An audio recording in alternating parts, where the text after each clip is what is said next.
ನಾಡಹಬ್ಬ ದಸರಾ ವಿಶೇಷ ಕಾರ್ಯಕ್ರಮಕ್ಕೆ ಮತ್ತೊಮ್ಮೆ ಸ್ವಾಗತ. ಮೆರವಣಿಗೆಯ ಆ ವೈಭವವನ್ನು ಕಣ್ತುಂಬಿಕೊಳ್ಳುತ್ತಿದ್ದಾರೆ ಹಲವು ವಿದೇಶಿ ಪ್ರವಾಸಿಗರು ಹಾಗೂ ರಾಜ್ಯದ ಜನತೆ. ಪ್ರತಿ ಬಾರಿ ದಸರಾದ ಸಂಭ್ರಮ ಮುಗಿಲು ಮುಟ್ಟುತ್ತೆ. ಅದರಲ್ಲೂ ಪ್ರಮುಖವಾಗಿ ಈ 10 ದಿನಗಳಲ್ಲಿ ನಡೆಯುವ ಪ್ರತಿಯೊಂದು ಕಾರ್ಯಕ್ರಮವೂ ಕೂಡ ಜನರ ಮನಸೂರೆಗೊಳ್ಳುತ್ತೆ. ಸಾಂಸ್ಕೃತಿಕ ಪರಂಪರೆಯ ಮೈಸೂರು ನಗರಿಯಲ್ಲಿ ಆ ಎಲ್ಲ ಗತ ವೈಭವವೂ ಕೂಡ ಒಮ್ಮೆಲೇ ಮೇಳೈಸಿ ಬರುವಂತಹ ಅದ್ಭುತವಾದಂತಹ ಕ್ಷಣಗಳು. ನಿಜವಾಗಿಯೂ ಅರಮನೆಯ ರಾಜ ವೈಭವ ಏನಿದೆ, ಆ ಅರಮನೆಯ ಒಡೆತನದ ಒಂದು ಸಾಕಷ್ಟು ಶ್ರೀಮಂತಗೊಂಡಿರುವಂತಹ ಆ ರಾಜರ ವೈಭವ ಏನಿದೆ, ಇತಿಹಾಸ ಏನಿದೆ, ಆ ಎಲ್ಲ ಕ್ಷಣಗಳು ಕೂಡ ಈ ದಸರಾ ಸಂದರ್ಭದಲ್ಲಿ ಕಣ್ಮುಂದೆ ಬರುವಂತಹದ್ದು. ದಸರಾ ಅಂಬಾರಿಯನ್ನ ನೋಡೋದ್ರೊಂದಿಗೆ ಸಂಜೆ ಹೊತ್ತಿಗೆ ದಸರೆಯ ಸಂಭ್ರಮ ಮುಟ್ಟುತ್ತೆ. ಅಲ್ಲಿಗೆ ದಸರೆಯ ಸಂಭ್ರಮ ಮುಕ್ತಾಯ ಕೂಡ ಕಾಣುತ್ತೆ. ಆದರೆ ಮನಸ್ಸಿನಲ್ಲಿ ಉಳಿದು ಹೋಗುವಂತಹದ್ದು ರಾಜ ವೈಭವ, ಆ ಸೊಗಸು. ಈ ಎಲ್ಲದರ ಬಗ್ಗೆ ಮತ್ತಷ್ಟು ಮಾಹಿತಿಯನ್ನು ನೀಡ್ತೀವಿ. ಜೊತೆಗೆ ಇದರ ವಿಶೇಷತೆ ಏನು ಅನ್ನೋದರ ಕುರಿತಾಗಿ ಮತ್ತಷ್ಟು ಮಾಹಿತಿಯನ್ನು ನಿಮ್ಮ ಮುಂದೆ ಇಡುವಂತಹ ಪ್ರಯತ್ನವನ್ನು ಮಾಡ್ತೀವಿ. ನಮ್ಮ ಜೊತೆ ಇದ್ದಾರೆ ಪಾವಗಡ ಚಲುವರಾಜ್ ಹಾಗೂ ತಲಕಾಡು ಚಿಕ್ಕರಂಗೇಗೌಡರು. ನಾನು ಈಗಾಗಲೇ ಹೇಳ್ತಾ ಇದ್ದೆ, ಆ ಗತ ವೈಭವ ಏನಿದೆ, ಆ ರಾಜಮನೆತನದ ಇತಿಹಾಸ ಏನಿದೆ, ಎಲ್ಲವೂ ಒಂದು ನಿಮಿಷ ಕಣ್ಣು ಮುಂದೆ ಬಂದು ಹೋಗುವಂತಹ ಸಂಭ್ರಮ. 10 ದಿನಗಳು ಖಾಸಗಿ ದರ್ಬಾರಿಂದ ಹಿಡಿದು ಪ್ರತಿಯೊಂದು ಕೂಡ ಬನ್ನಿ ಮಂಟಪದ ಪೂಜೆಯಿಂದ ಹಿಡಿದು ಪ್ರತಿಯೊಂದು ಕೂಡ ನಾವು ಬೇರೆ ಯಾವುದೋ ಜಾಗದಲ್ಲಿ ಇದ್ದೀವಿ ಅನ್ನುವಂತಹ ಆ ಮನಸ್ಸನ್ನ ಅಲ್ಲಿಗೆ ತೆಗೆದುಕೊಂಡು ಹೋಗುತ್ತೆ. ಅಲ್ಲಿನ ಒಂದು ಅನುಭವವನ್ನು ನೀಡುತ್ತೆ. ಈಗ ಹಲವಾರು ನೃತ್ಯ ಪ್ರದರ್ಶನಗಳನ್ನು ನಾವು ನೋಡ್ತಾ ಇದ್ವಿ. ಬಹುಶಃ ಇಷ್ಟು ಸೊಗಸು, ಇಷ್ಟು ವೈವಿಧ್ಯತೆಯನ್ನ ಬೇರೆ ಎಲ್ಲೂ ಕಾಣೋದಕ್ಕೆ ಸಾಧ್ಯ ಇಲ್ವಾ? ಖಂಡಿತ ಇಲ್ಲ, ಬೇರೆ ಎಲ್ಲೂ ನಾವು ಕಾಣೋದಕ್ಕೆ ಸಾಧ್ಯ ಇಲ್ಲ. ಇಲ್ಲಿ ನಾವು ದಸರಾವನ್ನು 2 ವಿಭಾಗ ಮಾಡ್ಕೋಬಹುದು. ಒಂದು ನವರಾತ್ರಿ, ಅಂದರೆ ಮೊದಲನೇ ದಿನದಿಂದ 9 ದಿನದವರೆಗೆ ನವರಾತ್ರಿ ಏನು ನಡೆಯುತ್ತೆ ಅದು ಸಂಪೂರ್ಣ ಸ್ವಲ್ಪ ಧಾರ್ಮಿಕ ಹಿನ್ನೆಲೆ ಇರುವಂಥದ್ದು. ಮತ್ತು ಅಲ್ಲಿ ಸಾಂಸ್ಕೃತಿಕವಾಗಿ ಅಂದರೆ ಈ ಸಂಗೀತ, ನೃತ್ಯ ಇವೆಲ್ಲವೂ ಕೂಡ ನಡೆಯುತ್ತೆ. ಈ 10ನೇ ದಿನದ ದಸರಾ ಅಂದರೆ ಭಾಗ 2 ಇದೆಯಲ್ಲ, ಇದರಲ್ಲಿ ಎಲ್ಲವೂ ಮೇಳೈಸಿದೆ. ಎಲ್ಲ ಜನರು ಭಾಗವಹಿಸುವಂಥ ಒಂದು ಕಾರ್ಯಕ್ರಮ ಇದಾಗಿದೆ. ಇಲ್ಲೂ ಧಾರ್ಮಿಕವಾಗಿ ತಾಯಿ ಚಾಮುಂಡೇಶ್ವರಿ ಇದ್ದರೆ, ಸಾಂಸ್ಕೃತಿಕವಾಗಿ ಕಲಾ ತಂಡಗಳಿರ್ತವೆ, ಮತ್ತು ರಾಜ್ಯದ ಎಲ್ಲ ಒಂದು ಕಾರ್ಯಕ್ರಮಗಳನ್ನು ತೋರಿಸೋದಕ್ಕೆ ಸ್ತಬ್ಧ ಚಿತ್ರಗಳ ರೂಪದಲ್ಲಿರ್ತವೆ. ಮತ್ತು ಇದರಲ್ಲಿ ಎಲ್ಲರೂ ಭಾಗವಹಿಸ್ತಾರೆ. ಆ ನವರಾತ್ರಿ ಪೂಜೆಗಳಲ್ಲಿ ಏನಿದೆಯೋ ನಾಡಿನ ಎಲ್ಲ ಜನರು ಕೂಡ ಅರಮನೆಯ ಒಳಗಡೆ ಹೋಗಿ ಭಾಗವಹಿಸೋದಕ್ಕೆ ಸಾಧ್ಯ ಇಲ್ಲ. ಆದರೆ ಜಂಬೂ ಸವಾರಿಯಲ್ಲಿ ಇಡೀ ಸಮಗ್ರ ಮೈಸೂರು ಸಂಸ್ಥಾನದ ಎಲ್ಲ ಜನರು ಬಂದು ನೋಡ್ಬೋದು. ಅದರಲ್ಲೂ ವಿಶೇಷವಾಗಿ ಈಗ ಟಿವಿಗಳು ಬಂದಿರೋದ್ರಿಂದ ಮನೆಯಲ್ಲೇ ಕೂತು ನೋಡುವಂಥ ಒಂದು ವ್ಯವಸ್ಥೆ ಇದೆ. ಹೀಗಾಗಿ ಈ ದಸರಾ ಎಲ್ಲ ರೀತಿಯ ಸಂದೇಶವನ್ನು ಕಳಿಸುತ್ತೆ. ಮತ್ತೆ ನೀವು ಹೇಳಿದ್ರೆ ಇವತ್ತು ಸಂಜೆಗೆ ದಸರಾ ಮುಗಿದೋಗುತ್ತೆ ಅಂತ. ಸಂಜೆಗೆ ಈ ದಸರಾ ಮುಗಿಬೋದು, ಆದರೆ ಈ ನೆನಪುಗಳು ಸಂಜೆಯಿಂದ ಪ್ರಾರಂಭ ಆಗುತ್ತೆ. ಮುಂದಿನ ದಸರಾವರೆಗೆ ಈ ನೆನಪಿನ ಸರಮಾಲೆಯಲ್ಲಿ ಜನ ಮುಳುಗೋಗಿರ್ತಾರೆ. ಮತ್ತು ಇದು ಯಾವುದನ್ನು ಕೂಡ ಅವರು ಮರೆಯೋದಿಲ್ಲ. ಮತ್ತು ಇಲ್ಲಿ ಎಲ್ಲವನ್ನೂ ಕೂಡ ಅವರು ಮೇಳೈಸ್ಕೊಂಡು ಮೈಸೂರು ದಸರಾ ಎಷ್ಟೊಂದು ಸುಂದರ ಅಂತೇಳಿ ಏನು ಹಾಡಿದೆಯೋ, ಇಂಥ ಸುಂದರವಾದಂಥ ನಯನ ಮನೋಹರವಾದಂಥ ದೃಶ್ಯ ಮತ್ತು ಈ ಸಾಂಸ್ಕೃತಿಕ ಕಾರ್ಯಕ್ರಮ ನಮ್ಮ ದೇಶದ ಇನ್ಯಾವ ಭಾಗದಲ್ಲೂ ನೋಡೋದಕ್ಕೆ ಸಾಧ್ಯ ಇಲ್ಲ. ಹೀಗಾಗಿನೇ ಮೈಸೂರು ದಸರಾ ಅಂದರೆ ವಿಶ್ವವಿಖ್ಯಾತ. ಅದು ಬರೇ ಕರ್ನಾಟಕ ವಿಖ್ಯಾತ ಅಲ್ಲ, ದೇಶ ವಿಖ್ಯಾತ ಅಲ್ಲ, ವಿಶ್ವವಿಖ್ಯಾತ ದಸರಾ ಅಂತೇಳಿ ವಿದೇಶಿಯರು, ಈ ದಸರಾ ಪ್ರಾರಂಭ ಆಗಿದ್ದೇ ವಿದೇಶಿಯರಿಂದ ಒಂದು ರೀತಿಯಲ್ಲಿ. ಮೊದಲನೇ ಅತಿಥಿ ನನ್ನ ಪ್ರಕಾರ ಕೃಷ್ಣದೇವರಾಯನ ಆಸ್ಥಾನದಲ್ಲಿ ಅಬ್ದುಲ್ ರಜಾಕ್ ಅಂತೇಳಿ ಏನು ಪರ್ಷಿಯಾದಿಂದ ಒಬ್ಬ ವಿದೇಶಿಗ ಬಂದಿದ್ನಲ್ಲ, ಆ ಅತಿಥಿಯಿಂದ ಪ್ರಾರಂಭ ಆಗಿ ಈ ಕ್ಷಣದವರೆಗೂ ಈಗಲೂ ಕೂಡ ತಾವು ಸಾಕಷ್ಟು ತೋರಿಸ್ತಾ ಇದ್ರಿ. ವಿದೇಶಿಯರು ತುಂಬ ಜನ ಬಂದಿದ್ದಾರೆ. ಎಷ್ಟೋ ಜನ ಮೈಸೂರು ದಸರಾ ಯಾವಾಗ ಅಂತ ತಿಳ್ಕೊಂಡು ಆ ದಸರಾ ಸಮಯಕ್ಕೆ ತಮ್ಮ ಟೂರನ್ನು ಫಿಕ್ಸ್ ಮಾಡ್ಕೊಳ್ತಾರೆ. ಅದು ಇಂಗ್ಲೆಂಡಿಂದ ಇರ್ಬೋದು, ಯುರೋಪಿನ ಬಹಳಷ್ಟು ದೇಶಗಳಿಂದ ಬರ್ತಾರೆ, ಹಾಗೇನೇ ಅಮೆರಿಕೆಯಿಂದ ಬರ್ತಾರೆ, ಚೀನಾದವರು ಕೂಡ ಹೆಚ್ಚು ಜನರು ಬರ್ತಾ ಇದ್ದಾರೆ. ಹೀಗಾಗಿ ಆ ವಿದೇಶಿಗರ ಸಮ್ಮುಖದಲ್ಲಿ ನಡೆಯುತ್ತಲ್ಲ, ಇದೊಂದು ಅದ್ಭುತ. ಮತ್ತು ಆ ವಿದೇಶಿಗರಿಗೆ ಈ ದೃಶ್ಯ ಬೇರೆ ನೆಲೆ ಸಿಗೋದಿಲ್ಲ. ಸ್ವಲ್ಪ ಮಟ್ಟಿಗೆ ಜೈಪುರದಲ್ಲಿ ಈ ಆನೆಗಳ ಕ್ರೀಡೆ ಮತ್ತೆ ಅರಮನೆಗಳ ನಗರ ಅಂತೇಳಿ ಅದಷ್ಟು ನೋಡ್ತಾರೆ. ಆದ್ರೆ ಅರಮನೆಗಳನ್ನು ನೋಡ್ಬೋದು, ಆನೆಗಳನ್ನು ನೋಡ್ಬೋದು, ಸಾಂಸ್ಕೃತಿಕ ತಂಡಗಳನ್ನು ನೋಡ್ಬೋದು, ಹಾಗೆ ತಾಯಿ ಚಾಮುಂಡಿಯನ್ನು ನೋಡ್ಬೋದು. ಮತ್ತೆ ಎಲ್ಲವನ್ನ ನೋಡುವಂತ ಏಕೈಕ ಸ್ಥಳ ಇದು. ಒಂದು ರೀತಿಯಲ್ಲಿ ಅಕ್ಷಯ ಪಾತ್ರ ಇದ್ದಾಗೆ. ಮೈಸೂರು ದಸರಾ ಅಂದ್ರೆ ಅಕ್ಷಯ ಪಾತ್ರೆಯಿಂದ ನೀವೇನ್ ಬೇಕಾದ್ರೂ ತೆಗಿಬೋದು, ಎಲ್ಲವೂ ಅದರಲ್ಲಿದೆ. ಅಥವಾ ನಮ್ಮ ಮಾಡರ್ನ್ ಹುಡುಗರಿಗೆ ಹೇಳ್ಬೇಕು ಅಂದ್ರೆ ಬ್ಲ್ಯಾಕ್ ಹೋಲ್ ಇದ್ದಾಗೆ, ಈ ಕಪ್ಪು ರಂಧ್ರ ಅಂತ ಏನು ಹೇಳ್ತೀವಿ, ಆ ಕಪ್ಪು ರಂಧ್ರದಲ್ಲಿ ಎಲ್ಲವೂ ಇದೆ. ಲಕ್ಷಾಂತರ ಸೂರ್ಯರು ಇರ್ತಾರೆ, ಕೋಟ್ಯಾಂತರ ಚಂದ್ರರು ಇರ್ತಾರೆ, ಆಮೇಲೆ ಏನು ಕಾಣೋದೂ ಇಲ್ಲ. ಹಾಗೆ ಮೈಸೂರು ದಸರಾ ಒಂದು ರೀತಿಯಲ್ಲಿ ಅಕ್ಷಯ ಪಾತ್ರೆ, ಎಲ್ಲವನ್ನ ತನ್ನಲ್ಲಿ ತುಂಬಿಕೊಂಡಿದೆ. ಒಂದೊಂದೇ ತೆಗೆದು ನಾಡಿನ ಜನರಿಗೆ ಕೊಡ್ತಾ ಇದೆ. ಹೀಗಾಗಿ ಮೈಸೂರು ದಸರಾ ವಿಶೇಷವಾದ ಸ್ಥಾನವನ್ನು ಪಡೆದಿದೆ. ಮತ್ತು ಪ್ರತಿ ವರ್ಷ ನವನವೀನವಾಗಿ ಕಾಣುತ್ತೆ. ಈ ಸಮುದ್ರದ ಅಲೆಗಳಿದೆಯಲ್ಲ, ನೀವು ಎಷ್ಟೇ ಸಾರಿ ಸಮುದ್ರದ ದಡದಲ್ಲಿ ಕೂತ್ಕೊಂಡು ನೋಡಿ, ಯಾವ ಅಲೆನೂ ಕೂಡ ನಿಮಗೆ ಬೋರನ್ನು ಕೊಡೋದಿಲ್ಲ. ಇದೇನಪ್ಪ ಇದು ಬೇಜಾರಾಗುತ್ತೆ ಅಂತ ಯಾರಿಗೂ ಅನ್ಸಲ್ಲ. ಒಂದೊಂದು ಸಾರಿ ಅದೇ ಅಲೆ ಅದೇ ಬರ್ತಾನೆ ಇರುತ್ತೆ, ಆದರೆ ಒಂದೊಂದು ಸಾರಿ ಅದರ ರೂಪ, ಅದರ ಲಾವಣ್ಯ ಬದಲಾಗ್ತಾ ಇರುತ್ತೆ. ಹಾಗೆಯೇ ಆಕಾಶದಲ್ಲಿರುವಂಥ ಮೋಡನೂ ಅಷ್ಟೇ. ಯಾವತ್ತಾದರೂ ಒಂದಿನ ಬಿಡು ಮಾಡ್ಕೊಂಡು ಆಕಾಶವನ್ನು ನೋಡ್ತಾರೆ, ಮೋಡಗಳು ಅದೇ ಮೋಡ್ಗಳು ಬೇರೆ ಅದ್ರಲ್ಲೇನು ವಿಶೇಷ ಇರಲ್ಲ, ಆದರೆ ಆಕಾರಗಳು ಬದಲಾಗ್ತಾ ಇರುತ್ತೆ. ಮತ್ತೆ ಮತ್ತೆ ನೋಡಬೇಕು ಅನಿಸುತ್ತೆ. ಒಂದ್ಸರಿ ಬೆಳ್ಳು ಕಾಣುತ್ತೆ, ಒಂದ್ಸರಿ ಕಪ್ಪು ಕಾಣುತ್ತೆ, ಒಂದ್ಸರಿ ನೀಲಿಯ ಕಾಣುತ್ತೆ, ಒಂದ್ಸರಿ ಚೆದರೋಗುತ್ತೆ, ಮತ್ತೆ ಕೆಲವು ರೂಪಗಳನ್ನು ಪಡೆಯುತ್ತೆ. ನಾವು ಏನನ್ನ ಗ್ರಹಿಸ್ಕೊಂಡಿರ್ತೀವಿ, ಆನೆ ಅಂದರೆ ಆನೆ ರೂಪದಲ್ಲಿ, ಅಥವಾ ಬೇರೆ ಇನ್ನೇನೋ ಗಿಡ ಅಂದರೆ ಗಿಡದ ರೂಪದಲ್ಲಿ, ಹೀಗೆ ಎಲ್ಲವನ್ನು ಕೂಡ ಆ ಮೋಡಗಳು ಕೊಡುತ್ತೆ. ಅದು ಕೂಡ ನಮಗೆ ಬೇಸರವನ್ನು ಉಂಟು ಮಾಡೋದಿಲ್ಲ. ಬಹುಶಃ ಕಾಳಿದಾಸ ಅದಕ್ಕೇನೆ ತನ್ನ ಮೇಘ ಸಂದೇಶದಲ್ಲಿ ಆತ ವರ್ಣನೆ ಮಾಡಿದಾನಲ್ಲ, ಮೋಡದ ಮೂಲಕ ಭಾರತ ದೇಶವನ್ನು ನೋಡಿದ್ದಾನೆ. ಹಾಗೆ ನಾವು ದಸರಾದ ಮೂಲಕ ನಮ್ಮ ಭಾರತೀಯ ಸಂಸ್ಕೃತಿಯನ್ನು ನೋಡ್ಬೋದು. ಆ ಎಲ್ಲ ದೃಶ್ಯಗಳನ್ನು ಇಲ್ಲಿ ನಾವು ಕಾಣೋದಕ್ಕೆ ಸಾಧ್ಯ ಆಗುತ್ತೆ. ಖಂಡಿತವಾಗಿಯೂ ಪಾವಗಡ ಚೆಲುವರಾಜ್ ಅವರೇ, ಪ್ರಮುಖ ಆಕರ್ಷಣೆಯನ್ನ ನಾವು ಆಗ್ಲಿಂದ ಹೇಳ್ತಾ ಇದ್ದೀವಿ, ಚಿನ್ನದ ಅಂಬಾರಿ ಅನ್ನ ಹೊತ್ತಂತಹ ಗಜರಾಜನನ್ನ ನೋಡೋದೇ ಒಂದು ಸೊಬಗು ಅಂತ. ಈಗಾಗಲೇ ಮೆರವಣಿಗೆ ಆರಂಭವಾಗಿರುವಂತಹ ಹಿನ್ನೆಲೆಯಲ್ಲಿ ಚಿನ್ನದ ಅಂಬಾರಿಯ ಕುರಿತು ಅಲ್ಪ ಮಟ್ಟಿಗಿನ ವಿವರಣೆ ನೀಡೋದಾದ್ರೆ. ಆವಾಗಲೇ ಅಂಬಾರಿಯನ್ನು ಕುರಿತು ವರ್ಣನೆ ಹೇಳಿದ್ದೀವಿ, ಆದರೆ ಮತ್ತೆ ಹೇಳೋಣ. ಆನೆಯ ಭುಜದ ಮೇಲಿರ್ತಕ್ಕಂಥ ಅಂಬಾರಿ 750 kg ತೂಕ ಇದೆ.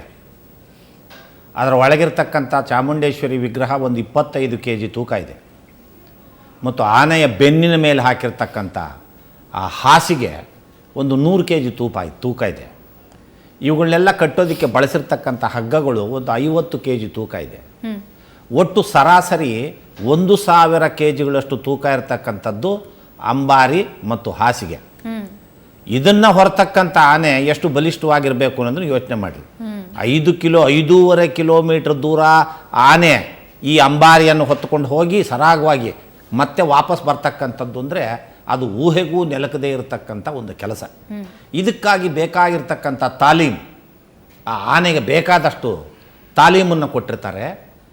ಅದಕ್ಕೆ ಈ ಸಂದರ್ಭದಲ್ಲಿ, ದಸರಾ ಸಂದರ್ಭದಲ್ಲಿ ಬೇಕಾಗ್ತಕ್ಕಂಥ ಆಹಾರ ಪದಾರ್ಥಗಳು, ಒಳ್ಳೆ ಶಕ್ತಿಯುತವಾಗಿರ್ತಕ್ಕಂಥ ಆಹಾರ ಪದಾರ್ಥಗಳನ್ನ ಅದಕ್ಕೆ ಕೊಟ್ಟು, ಅದು ಓಡಾಡ್ತಕ್ಕಂಥ ರೀತಿ ನೀತಿಗಳನ್ನ, ಅಂಬಾರಿಯನ್ನು ಹೊರತಕ್ಕಂಥ ರೀತಿಯನ್ನು, ಅಂಬಾರಿಯ ಭಾರವನ್ನು ತಡೆಯತಕ್ಕಂಥ ರೀತಿಯನ್ನು, ಇವುಗಳನ್ನೆಲ್ಲ ಅದಕ್ಕೆ ಗುಣಪಾಠ ಮಾಡಿಕೊಟ್ಟಿರ್ತಾರೆ. ಆಮೇಲೆ ಅದು ಅಂಬಾರಿಗೆ ಹೋಗುವಾಗ ಉಭಯ ಪಾರ್ಶ್ವಗಳಲ್ಲಿ 2 ಹೆಣ್ಣು ಆನೆಗಳಿರುತ್ತೆ. ಆ ಹೆಣ್ಣು ಆನೆಗಳನ್ನ ಕುಮ್ಮಿ ಆನೆಗಳು ಅಂತಾರೆ. ಅದು ನಡೆಯತಕ್ಕಂಥ ನಡಿಗೆಯನ್ನು ಕುಮ್ಮಿ ನಡಿಗೆ ಅಂತಾರೆ. ಹಾಗೆ ಆ ಆನೆಯ ಪಕ್ಕದಲ್ಲಿ ಈ ಸರಿ ಈ ಅರ್ಜುನ ಆನೆಯ ಪಕ್ಕದಲ್ಲಿ 2 ಕುಮ್ಮಿ ಆನೆಗಳಿವೆ, ಚೈತ್ರ ಮತ್ತು ದುರ್ಗಾ ಅಂತ ಆನೆಗಳು. ಆ ಆನೆಗಳಿಗೂ ಕೂಡ ಟ್ರೈನಿಂಗ್ ಬೇಕು. ಬರೀ ಕೇವಲ ಒಂದು ಆನೆಗೆ ಟ್ರೈನಿಂಗ್ ಕೊಟ್ಟರೆ ಸಾಲದು, ಅದರ ಪಕ್ಕದಲ್ಲಿರ್ತಕ್ಕಂಥ ಹೆಣ್ಣಾನೆಗಳಿಗೂ ಕೂಡ ಟ್ರೈನಿಂಗ್ ಕೊಡಬೇಕು. ಆ ಹೆಣ್ಣಾನೆಗಳು ಮಾಡ್ತಕ್ಕಂಥ ಕೆಲಸ ಏನಪ್ಪ ಅಂದರೆ, ಒಂದು ವೇಳೆ ಮಧ್ಯದಲ್ಲಿರ್ತಕ್ಕಂಥ ಅಂಬಾರಿಯನ್ನು ಹೊತ್ತಿರುವಂಥ ಗಜರಾಜ ಸ್ವಲ್ಪ ದಾರಿ ತಪ್ಪಿದರೆ ಅದು ತನ್ನ ಭುಜದಿಂದ ಅದನ್ನು ಹೊಡೆದು ಅದನ್ನು ಸರಿಯಾದ ದಾರಿಗೆ ತರುತ್ತೆ. ಅದಕ್ಕೆ ಕುಮ್ಮಿ ಅಂತ ಹೇಳೋದು. ಆ ಕುಮ್ಮಿ ಹೊಡೆತ ಆನೆ ಬಿತ್ತು ಅಂದರೆ ಅದು ದಾರಿ ತಪ್ಪಿದರೆ ದಾರಿಯನ್ನು ನೇರವಾಗಿ ಬರುತ್ತೆ. ಹೀಗಾಗಿ ಈ 3 ಆನೆಗಳು, ಕೇವಲ ಒಂದಾನೆ ಅರ್ಜುನ ಒಬ್ಬನೇ ಅಲ್ಲ ಆಕರ್ಷಣೀಯ ಬಿಂದು, ಈ 3 ಆನೆಗಳು ಕೂಡ ಈ ದಸರಾ ಸಂಭ್ರಮದಲ್ಲಿ ಬಹಳ ಪ್ರಮುಖವಾದ ಪಾತ್ರವನ್ನು ವಹಿಸ್ತಕ್ಕಂಥ ಆನೆಗಳು. ಅಲ್ಲದೆ ಈ ಆನೆಗಳು ಎಷ್ಟು ಅಂದವಾಗಿ ಅಲಂಕೃತವಾಗುತ್ತೆ ಅಂದರೆ, ಭಾರತ ದೇಶದಲ್ಲಿ ಕನ್ಯಾಕುಮಾರಿಯಿಂದ ಹಿಮಾಲಯ ಪರ್ವತದ ಒಳಗೆ ಹೋಗಿ ನಾವು ದೇಶದಲ್ಲಿ ನಾನಾ ಭಾಗಗಳಲ್ಲಿರ್ತಕ್ಕಂಥ ಎಲ್ಲ ಆನೆಗಳನ್ನೂ ನೋಡಿಕೊಂಡು ಬಂದರೂ ಕೂಡ ನಮ್ಮ ಮೈಸೂರು ಆನೆಗಳಿಗೆ ಸರಿಸಮವಾಗಿರ್ತಕ್ಕಂಥ ಆನೆಗಳು ಎಲ್ಲೂ ಇಲ್ಲ. ರಾಜಸ್ಥಾನದಲ್ಲಿ ಕೆಲವಿವೆ, ಅವು ನಮಗೆ ಸರಿತೂಗೋದಿಲ್ಲ. ಇಲ್ಲಿ ಈ ಆನೆಗಳು ಅತ್ಯಂತ ಸುಂದರವಾಗಿ, ಅತ್ಯಂತ ಶಿಸ್ತುಬದ್ಧವಾಗಿ, ಅತ್ಯಂತ ಕ್ರಮವಾಗಿ ಈ ದಸರಾ ಮೆರವಣಿಗೆಯಲ್ಲಿ ಭಾಗವಹಿಸಿ ಇಡೀ ದಸರಾ ಮೆರವಣಿಗೆಯನ್ನು ಸಕ್ಸಸ್ ಮಾಡುತ್ತೆ. ಅಂಬಾರಿ ಹೊತ್ತಿರ್ತಕ್ಕಂಥ ಆನೆ ಸರಿಯಾದ ರೀತಿಯಲ್ಲಿ ನಡ್ಕೊಳ್ಳಿಲ್ಲ ಅಂದರೆ ಇಡೀ ವಿಜಯದಶಮಿನೇ ಫೇಲ್. ಹಾಗಿಲ್ಲದೆ ಈ ಒಂದು ಕಾರ್ಯಕ್ರಮವನ್ನು ಅತ್ಯಂತ ಯಶಸ್ವಿಯಾಗಿ ನಡೆಸಿಕೊಡ್ತಕ್ಕಂಥ ಈ 3 ಆನೆಗಳು, ಒಂದಾನೆಯೇ ಅಲ್ಲ 3 ಆನೆಗಳು ಪ್ರಶಂಸಾರ್ಹವಾಗಿರ್ತಕ್ಕಂಥ ಒಂದು ಕೆಲಸವನ್ನು ಮಾಡುತ್ತೆ. ಇಲ್ಲಿ ಗಂಡು ಹೆಣ್ಣು ಸಮಾನವಾಗಿ ದುಡಿಬೋದು ಅನ್ನೋದಕ್ಕೆ ಇದು ಒಂದು ಉದಾಹರಣೆಗೆ ತಗೋಬೋದು. ನೋಡಿ, ಅರ್ಜುನ ಗಂಡು, ಇವರು ಈಗಾಗಲೇ ಹೇಳಿದಾಗ 2 ಕುಮ್ಮಿ ಆನೆಗಳು ಹೆಣ್ಣು. ಒಂದು ಇಂಗ್ಲೀಷ್ನಲ್ಲಿ ಒಂದು ಗಾದೆ ಮಾತಿದೆ, every successful man behind there is a women ಅಂತ. ಪ್ರತಿ ಯಶಸ್ವಿ ಪುರುಷನ ಹಿಂದೆ ಒಬ್ಬ ಮಹಿಳೆ ಇದ್ದಾಳೆ ಅಂತ. ಇಲ್ಲಿ ಈ ದಸರಾ ಸಕ್ಸಸ್ ಆಗೋದೇ ಅರ್ಜುನ ಅನ್ನುವಂಥ ಗಂಡಾನೆಯಿಂದ. ಅವನಿಂದ ಯಾರಿದ್ದಾರೆ? 2 ಹೆಣ್ಣಾನೆಗಳಿದ್ದಾವೆ. ಆ ಹೆಣ್ಣಾನೆಗಳು ಇಲ್ಲದೆ ಹೋದ್ರೆ ಅರ್ಜುನ ಕೆಲಸ ಮಾಡೋದಕ್ಕಾಗೋದಿಲ್ಲ. ಅಂದ್ರೆ ಗಂಡು ಹೆಣ್ಣು ಇಬ್ರು ಕೂಡಿ ಒಟ್ಟಿಗೆ ದುಡಿದ್ರೆ ಪ್ರತಿಯೊಂದು ಯಶಸ್ಸು ಸಿಗುತ್ತೆ ಅನ್ನೋದಕ್ಕೆ ಇದು ಒಂದು ಉದಾಹರಣೆ. ಆ 2 ಹೆಣ್ಣಾಣೆಗಳನ್ನ ಬಿಟ್ಬಿಡಿ ನೀವು, ಗಂಡಾನೆ ಒಂದನ್ನೇ ಕೊಟ್ರೆ ಬಹುಶಃ ಅದು ಹಾದಿ ತಪ್ಪುತ್ತೆ, ಆ ಅಂಬಾರಿಯನ್ನ ಬೀಳಿಸ್ಬಿಟ್ಟು ಅದೆಲ್ಲೋ ಓಡೋಗ್ಬಿಡುತ್ತೆ. ಅದನ್ನ ನಿಯಂತ್ರಣ ಮಾಡೋ ಶಕ್ತಿ ಇರೋದು ಹೆಣ್ಣಾನೆಗಳಿಗೆ ಮಾತ್ರ. ಹೀಗಾಗಿ ಮನೆಯಲ್ಲಿ ಗೃಹಲಕ್ಷ್ಮಿ ಏನು ಮಹಿಳೆ ಇದ್ದಾಳೆ, ಆ ಮಹಿಳೆಯನ್ನ ಜೊತೆಯಲ್ಲಿ ಇಟ್ಕೊಂಡು ಹೋದಂಥ ಪುರುಷ ಯಶಸ್ಸನ್ನ ಕಾಣ್ತಾನೆ. ಅವಳನ್ನ ಬಿಟ್ಟು ಇಲ್ಲ ನಾನು ಬಾರ್ಗೋಗಿ ಕುಡಿತೀನಿ ಅಥವಾ ಇನ್ನೇನೋ ಮಾಡ್ತೀನಿ ಅಂದರೆ ಹಾಳಾಗ್ತಾನೆ. ಹೀಗಾಗಿ ಆ ಪುರುಷನನ್ನ ಒಂದು ನಿಯಂತ್ರಣದಲ್ಲಿ ಇಡಬೇಕು ಅಂದರೆ ಒಬ್ಬ ಮಹಿಳೆ ಬೇಕೇ ಬೇಕು. ಹಾಗೆ ಆ 3 ಪ್ರಾಣಿಗಳನ್ನು ನಿಯಂತ್ರಣ ಮಾಡೋದು ಯಾವುದು ಅಂದರೆ ಮತ್ತೆ ಆನೆ ಮೇಲೆ ಕೂತಿರುವಂಥ ಒಬ್ಬ ಮಹಿಳೆ ಅಂದರೆ ಚಾಮುಂಡಿ. ಸೊ ಹೀಗಾಗಿ ಮಹಿಳೆಯರ ಘನತೆ ಇಲ್ಲಿ ಹೆಚ್ಚಿನ ಪ್ರಮಾಣದಲ್ಲಿ ಇದೆ. ಖಂಡಿತವಾಗಿ ಅದ್ಭುತವಾದಂತಹ ಅರ್ಥವನ್ನ ನೀಡಿದ್ರಿ. ನಿಜವಾಗಿಯೂ ಮೈಸೂರಿನ ದಸರಾ ಸಂದರ್ಭದ ಪ್ರತಿಯೊಂದು ಆಚರಣೆಯೂ ಕೂಡ ತನ್ನದೇ ಆದಂತಹ ವೈಶಿಷ್ಟ್ಯತೆಯನ್ನ ಒಳಗೊಂಡಿದೆ. ಈ 10 ದಿನಗಳು ಅಲ್ಲಿಗೆ ಬರುವಂತಹ ಪ್ರವಾಸಿಗರಿಗಾಗಿರ್ಲಿ ಅಥವಾ ಮೈಸೂರಿಗರಿಗೆ ಆಗಿರಲಿ ಒಂದು ಅದ್ಭುತವಾದಂತಹ ಅನುಭವ. ಪ್ರತಿ ವರ್ಷವೂ ಕೂಡ ಈ ಸಂಭ್ರಮವನ್ನ ಕಣ್ತುಂಬಿಕೊಳ್ಳುವಂತಹ ಹಲವು ಪ್ರವಾಸಿಗರು ಹಾಗೂ ಮೈಸೂರಿಗರು ತಮ್ಮ ಜೀವನದ ಅಂತ್ಯದವರೆಗೂ ಕೂಡ ಆ ಅನುಭವಗಳನ್ನ ಮೆಲುಕು ಹಾಕುವಂತಹ ದೃಶ್ಯ ವೈಭವ ಅದು. ಈ ಕುರಿತಾಗಿ ಮತ್ತಷ್ಟು ಮಾಹಿತಿ ಇದೆ, ಅದಕ್ಕೂ ಮುಂಚೆ ಒಂದು ಚಿಕ್ಕ ಬ್ರೇಕ್.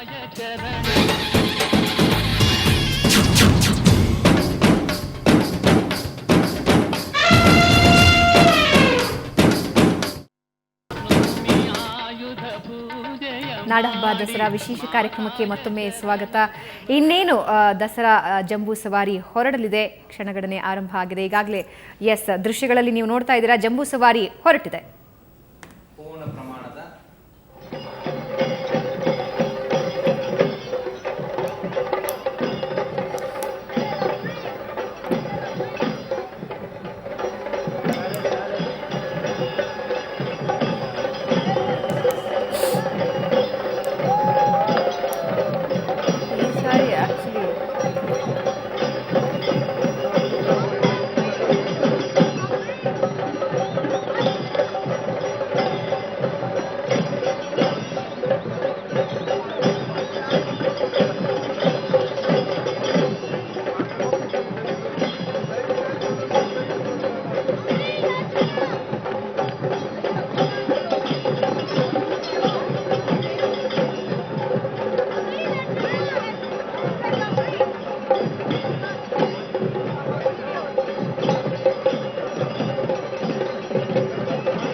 ಇನ್ನೇನು ಕೆಲವೇ ಕ್ಷಣಗಳಲ್ಲಿ ಜಂಬೂ ಸವಾರಿ ಹೊರಡಲಿದೆ. ಪೂಜೆಯ ನಂತರ ಜಂಬೂ ಸವಾರಿಯ ಮೆರವಣಿಗೆ ಆರಂಭ ಆಗತ್ತೆ. ಸರ್, ಜಂಬೂ ಸವಾರಿಯ ಪ್ರಮುಖ ಆಕರ್ಷಣೆ ಅಂದ್ರೆ ಅದು ಚಿನ್ನದ ಅಂಬಾರಿ. ಚಿನ್ನದ ಅಂಬಾರಿಯ ರಚನೆಯ ವೈಶಿಷ್ಟ್ಯತೆ ಬಗ್ಗೆ ಮಾತನಾಡೋದಾದ್ರೆ, ಚಿನ್ನದ ಅಂಬಾರಿ ಸಾಮಾನ್ಯವಾಗಿ ಒಂದು 7 ಅಡಿ ಉದ್ದ, ಒಂದು 4 ಅಡಿ ಅಗಲ ಇದೆ. ಎತ್ತರ ಸುಮಾರು ಒಂದು 5 ಅಡಿ ಎತ್ತರ ಇದೆ. ಅದು ಸಂಪೂರ್ಣವಾಗಿ ಕೆಳಗಿನ ಪೀಠವನ್ನು ಮರದಲ್ಲಿ ಮಾಡಿದ್ದಾರೆ. ಮರದಲ್ಲಿ ಮಾಡಿ ಅದಕ್ಕೆ ಬಂಗಾರದ ತಗಡನ್ನು ಹಾಸಿರ್ತಕ್ಕಂಥದ್ದು ಕಾಣುತ್ತೆ. ಈ ಪೀಠಕ್ಕೆ ಸಿಂಹದ ಕಾಲುಗಳನ್ನು ಅಳವಡಿಸಿದ್ದಾರೆ. ಆ ಸಿಂಹದ ಕಾಲುಗಳೇ ಹೋಗಿ ಆ ಆನೆಯ ಬೆನ್ನಿನ ಮೇಲಿರ್ತಕ್ಕಂಥ ಆ ಹಾಸಿಗೆ ಮೇಲೆ ಕೂತ್ಕೊಳ್ಳೋದು. ಆ ಹಾಸಿಗೆ ಮೇಲೆ ಭದ್ರವಾಗಿ ಕೂತ್ಕೊಳ್ಳುತ್ತೆ. ಈ 6.5 ಅಡಿ ಮತ್ತು 4 ಅಡಿ ವಿಸ್ತೀರ್ಣ ಇರತಕ್ಕಂಥ ಈ ಒಂದು ಅಂಬಾರಿಯ ಪೀಠವೇನೋ ಮರದಲ್ಲಾಯಿತು. ಅದರ ಮೇಲ್ಭಾಗದ ಗೋಪುರವನ್ನು ತಾಮ್ರದ ತಗಡಿನಲ್ಲಿ ಮಾಡಿ ಅದರ ಮೇಲೆ ಚಿನ್ನದ ಲೇಪನ ಮಾಡಿದ್ದಾರೆ. ತಾಮ್ರವನ್ನು ಬಗ್ಗಿಸಿ ಅದನ್ನು ಡೂಮ್ ಶೇಪ್ನಲ್ಲಿ ಮಾಡಿ ಅದನ್ನು 2 ಡೂಮನ್ನು ಕೂಡಿಸಿ ಅದಕ್ಕೆ ಬಂಗಾರದ ಲೇಪನವನ್ನು ಮಾಡಿ ಅದರ ಮೇಲೆ ಅತ್ಯಂತ ಸೂಕ್ಷ್ಮವಾಗಿರತಕ್ಕಂಥ ನಕಾಸಿ ಕೆಲಸ ಮಾಡಿದ್ದಾರೆ. ನಕಾಸಿ ಕೆಲಸ ಅಂದರೆ ಕೆತ್ತನೆ ಕೆಲಸ. ಅತಿ ನಾಜೂಕಾಗಿರ್ತಕ್ಕಂಥ ಬಳ್ಳಿಗಳಿಂದ ಹೂವುಗಳಿಂದ ಕೂಡಿರ್ತಕ್ಕಂಥ ನಕಾಶೆ ಕೆಲಸವನ್ನು ಅದರ ಮೇಲೆ ಮೂಡಿಸಿದ್ದಾರೆ. ಅದರ ಮೇಲೆ ಪಂಚ ಕಳಶಗಳಿದೆ, 5 ಕಳಶಗಳಿದೆ. ಆ ಕಳಶವನ್ನು ತೆಗೀಬೋದು, ಕಳಶವನ್ನು ಇಡಬಹುದು. ಆ 5 ಕಳಶಗಳು ಬಹಳ ಶೋಭಾಯಮಾನವಾಗಿ ಕಾಣುತ್ತೆ ಈ ಅಂಬಾರಿಗೆ. ಈ ಅಂಬಾರಿಗೆ ಕಂಬಗಳಿವೆ. ಆ ಕಂಬಗಳು ಸಣ್ಣದಾಗಿರ್ತಕ್ಕಂಥ ಕಂಬಗಳು. ಆ ಕಂಬಗಳು ಕೂಡ ಒಂದು ಕಡೆ 3, ಮತ್ತೊಂದು ಕಡೆ 3, ಒಟ್ಟು 6 ಕಂಬಗಳಿವೆ. ಈ 6 ಕಂಬಗಳು ಈ ಕೆಳಗಿನ ಪೀಠವನ್ನು ಮತ್ತು ಮೇಲಿನ ಪೀಠವನ್ನು ಸೇರಿಸ್ತಕ್ಕಂಥದ್ದಾಗುತ್ತೆ. ಇದಾದಮೇಲೆ ಇದರಲ್ಲಿ ಅತಿ ಮುಖ್ಯವಾಗಿರ್ತಕ್ಕಂಥ ವಿಷಯ ಏನು ಅಂದರೆ, ಅಂಬಾರಿಯ ಮುಂಭಾಗದಲ್ಲಿ ಒಂದು ಚಪ್ಪರ ಇದೆ. ಅಂದರೆ ಇವಾಗ ತೆಗೆದಿದ್ದಾರೆ ಅದನ್ನು. ಮೊದಲೊಂದು ಚಪ್ಪರ ಇತ್ತು, ಅದಕ್ಕೆ ಒಂದು ಚಪ್ಪರ ಇದ್ದು ಆ ಚಪ್ಪರದಿಂದ 2 ಕಾಲುಗಳಿತ್ತು. ಆ ಚಪ್ಪರವನ್ನು ಈಗ ತೆಗೆದಿದ್ದಾರೆ. ಆ ಚಪ್ಪರವನ್ನು ಬೇರೆ ಕಡೆ ಇಟ್ಟಿದ್ದಾರೆ. ಆ ಚಪ್ಪರವನ್ನು ಹಾಕಿದರೆ ಅಲ್ಲಿಗೆ ಅಂಬಾರಿ ಅಂತಕ್ಕಂಥದ್ದು ಪೂರ್ಣವಾಗಿ ಆಗ್ತಕ್ಕಂಥದ್ದು. ಈ ಅಂಬಾರಿಯನ್ನು ಕಟ್ಟೋದಿಕ್ಕೆ ಬೇಕಾಗಿರ್ತಕ್ಕಂಥ ಬಳೆಗಳನ್ನು ಅಂಬಾರಿಯ ಕೆಳಭಾಗದಲ್ಲಿ ಅಳವಡಿಸಿ ಅದು ಕಾಣದಂತೆ ಮಾಡಿದ್ದಾರೆ. ಹೀಗಾಗಿ ಈ ಅಂಬಾರಿ ಅಂತಕ್ಕಂಥದ್ದು ಬಹಳ ಅಂದವಾಗಿ, ಬಹಳ ಅಲಂಕೃತವಾಗಿರ್ತಕ್ಕಂಥದ್ದು ಈ ಚಿನ್ನದ ಅಂಬಾರಿ. ಈ ಅಂಬಾರಿನಲ್ಲಿ ಬರೀ ಚಿನ್ನವೇ ಇಲ್ಲ, ಒಳಗಡೆ ಬೇರೆ ಲೋಹ ಇದ್ದು, ಒಳಗಡೆ ಮರ ಇದ್ದು, ಒಳಗಡೆ ತಾಮ್ರವಿದ್ದು, ಮೇಲುಭಾಗದಲ್ಲಿ ಮಾತ್ರ ಚಿನ್ನದ ರೇಖನ್ನು ಅಳವಡಿಸಿದ್ದಾರೆ. ಸುಮಾರು ಒಂದು 50 kg ಚಿನ್ನದ ರೇಖು ಇರ್ಬೋದು. ಈಗ ಅಲಂಕೃತವಾಗಿರ್ತಕ್ಕಂಥ ಅರ್ಜುನ ತನ್ನ ಭುಜದ ಮೇಲೆ ಅಂಬಾರಿಯನ್ನು ಹೊತ್ತು ಬರ್ತಾ ಇದ್ದಾನೆ. ಅವನು ಬರೋದಕ್ಕೆ ಏನು ಬೇಕು ಆ ಒಂದು ಸಲಕರಣೆಯನ್ನು ಮುಂದೆ ನೃತ್ಯ ಮಾಡ್ತಾ ಇರ್ತಕ್ಕಂಥ ನವಿಲಿನ ನೃತ್ಯದವರು ಆ ಒಂದು ಅಂಬಾರಿಯನ್ನು ಆಹ್ವಾನ ಮಾಡ್ತಾ ಇದ್ದಾರೆ. ಆ ಅಂಬಾರಿ ಬಂದು ಇವಾಗ ಮುಖ್ಯಮಂತ್ರಿಗಳು ಮತ್ತು ಅವರ ಸಹಾಯಕರು ಯಾವ ಪೀಠದ ಹತ್ರ ನಿಂತಿರ್ತಾರೋ ಆ ಪೀಠಕ್ಕೆ ಹತ್ತಿರಕ್ಕೆ ಬರುತ್ತೆ ಅಂಬಾರಿ.